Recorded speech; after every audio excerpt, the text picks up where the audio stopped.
Hello friends, आप सब बहन भाइयों को मेरा बहुत सारा सलाम। नाजरीन, आज की वीडियो में जो इलाज मैं बताऊंगी वो न सिर्फ बहुत आसान बल्कि जिस्म को साफ करने और बीमारियों को जड़ से खत्म करने में अपनी मिसाल आप है। इसके इस्तेमाल से आपके गुर्दे खराब नहीं होंगे, यूरिक एसिड को कंट्रोल करेगा, जिगर की खराबी और दिल के इमराज में बहुत मुफीद इलाज है।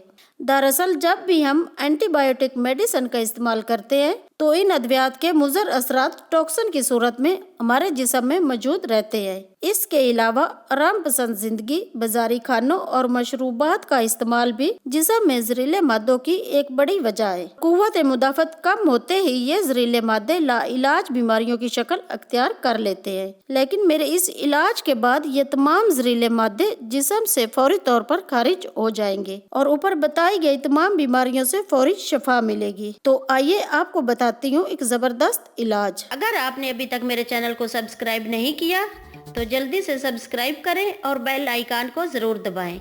ऐसा करने से मेरी हर नई रेसिपी सबसे पहले आप तक पहुंचेगी। इस इलाज को बनाने के लिए आपको चाहिए कलवंजी 1 खाने का चम्मच, मेथी दाना 1 चम्मच, देसी अजवाइन 1 चम्मच, काला जीरा 1 चम्मच, 8 से 10 जोए देसी लहसुन को छोटे छोटे टुकड़ों में काट ले। अब इन तमाम चीजों को एक प्याले में डालें और इसमें इतना सिरका डालें कि ये तमाम अज्जा सिरके में भीग जाए। 24 घंटे इज्जा को इसी तरह भीगा रहने दें। 24 घंटे के बाद इज्जा को साए में खुश्क कर ले और किसी जार में महफूज कर ले। अब रोजाना नाश्ते के बाद 1 खाने का चम्मच खा लें। आपके जिस्म को बीमार करने वाले तमाम जहरीले मादे खत्म हो जाएंगे, खून में मौजूद व्हाइट ब्लड सेल और प्लेटलेट्स नॉर्मल रहेंगे और आप दिल, जिगर और गुर्दों के इमराज से महफूज रहेंगे। इस इलाज को एक बार जरूर इस्तेमाल करें और कमेंट्स में अपनी राय से लाजमी आगाह करें। वीडियो पसंद आए तो लाइक कर दें, हमारे चैनल को जरूर सब्सक्राइब करें। मिलते हैं एक नई वीडियो के साथ। अल्लाह हाफिज।